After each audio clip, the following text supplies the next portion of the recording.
Welcome back to Revenue RX, the podcast at the intersection of pharmacy and finance. In today's episode, we're talking about the April 2026 CMS HCPCS Quarterly Update, and more importantly, what it actually means for your organization. Before we get started, a quick disclaimer. This podcast is for informational and educational purposes only. The views shared are my own and do not represent any organization I am affiliated with. This is not legal, financial, or reimbursement advice, and you should consult with your internal teams before making any decisions. Back to the April updates.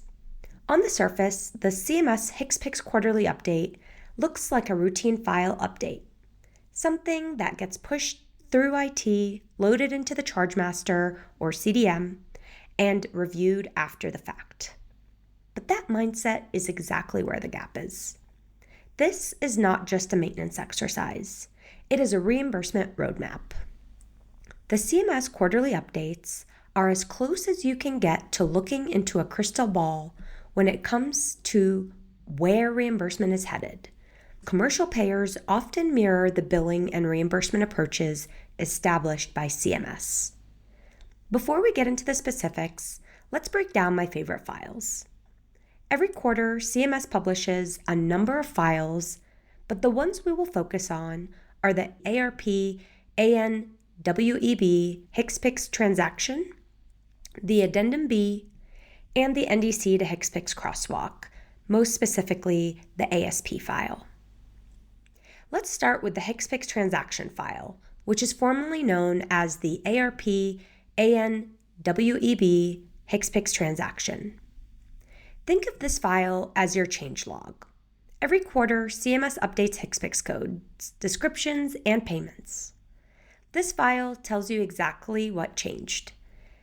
You'll see action codes such as A, which are new additions, B, coverage and long description change, C, long description change, D, discontinued, F, coverage change, N, no change, P, payment change, R, reactivated, S, short description change, and T, miscellaneous change.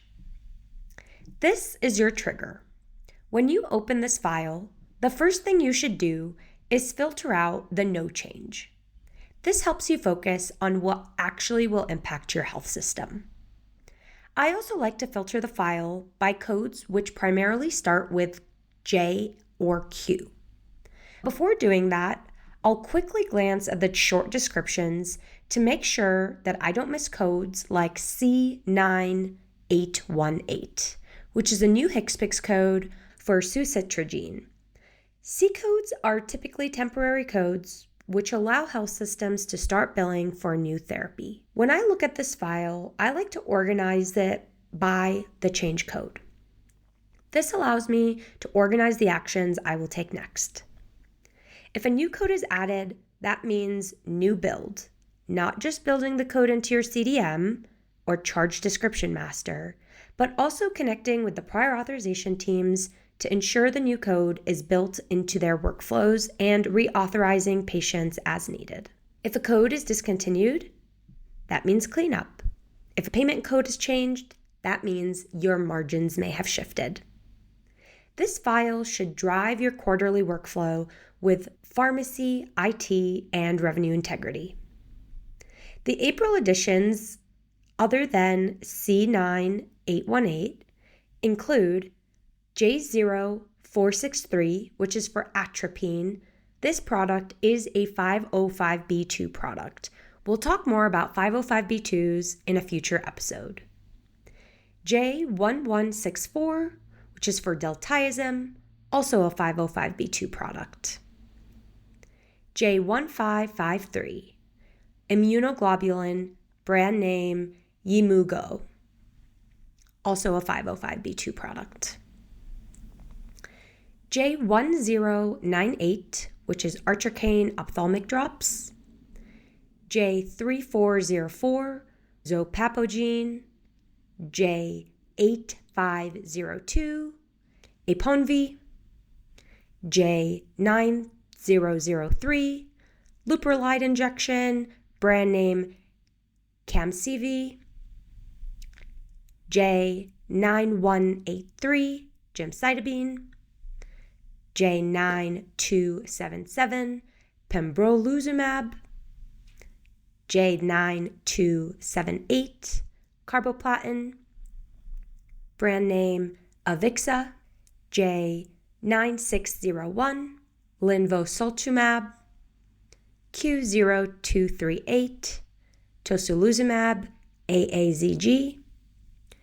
Q5161, denosumab, KYQQ. Q5162, denosumab, NXXP. And long description changes are for J0174, lecanemab, and miscellaneous changes for J0461 and J0462, which are for atropine sulfate. Next, we have the Addendum B. This includes HCPCS codes, status indicators, ambulatory payment classifications, also known as APCs, and payment rates. Column M, as in Mary, has an asterisk that signifies when a change was made. Column C is the column that you're most likely going to use in the Addendum B. Column C indicates the status indicators. Status indicators tell you how you will get paid. Is the drug separately reimbursable? Does it have pass-through status? Or is it packaged or bundled into a different payment and not separately reimbursable? Status indicator G is for pass-through drugs, meaning CMS has designated this therapy for temporary separate reimbursement under OPPS. This is typically reserved for new, high-cost, or drugs that lack sufficient historical data. Status indicator G is reimbursed at a rate of ASP plus 6%. My favorite status indicator K, which is for non-pass-through status, is tried and true and reimbursed at ASP plus 6%. Then the not-so-fun status indicators, beginning with status indicator N, which is not separately paid. It is provided as a packaged or bundled payment. Status indicator A, which is reimbursed under a fee schedule. Status indicator B, which is not recognized by OPPS. Status indicators E1 and E2, which are not covered by OPPS because they are not reasonable or necessary, or they don't have ASP pricing. Status indicator M, which is not billed to a MAC on an OPPS claim. In April, the status indicator changes are as follows. For status indicator G, which is pass-through, J3404, zopapogene. J9183, gemcitabine. J9277, pembrolizumab. J9278, carboplatin, brand Avixa. J9061, linvoseltumab. New K codes include J0218, olipidase alpha. J1411, Hemgenix. J1553, Jimugo. J1572, Flibrogamma. J9063, Elahere. J9347, tremelimumab. J9381, tepalizumab. Q5128, Similarly. Status indicator N include J0463 atropine, J1098 articaine ophthalmic, J1164 deltiazem in 0.72% sodium chloride, J2403 chloroprocaine ophthalmic gel, J8502 Aponvy. Status indicator E1, which the majority have a Medicaid National Drug Rebate Agreement, NDRA asterisk, meaning that these products, in accordance with Section 1927A1 of the Social Security Act, are not covered by Medicare Part B for a covered outpatient drug because the manufacturer has not entered into a Medicaid National Drug Rebate Agreement. E1 status indicators include J0716, J0720, J0841, J1748, J2062, J7353, J7674, J8607,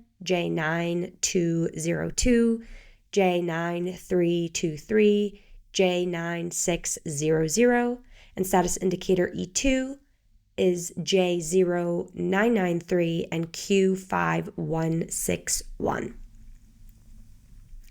Lastly, we'll go through a file that you won't just review quarterly, but will likely refer to this file a couple times a week, if not daily, which is the NDC HCPCS crosswalk for Medicare Part B drugs. I typically use the ASP file the most. This file connects how drugs you dispense are billed. Billing is like a language, and the NDC HCPCS crosswalk is the Rosetta Stone. You can look up and validate every NDC that you carry and map it out to the billable HCPCS code. You can also confirm that the billing units align with how your CDM is billing the drug. If you take one thing from today's episode, let it be this. Do not just download the CMS files.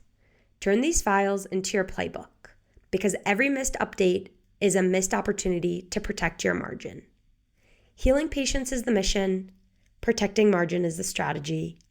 This is Revenue RX.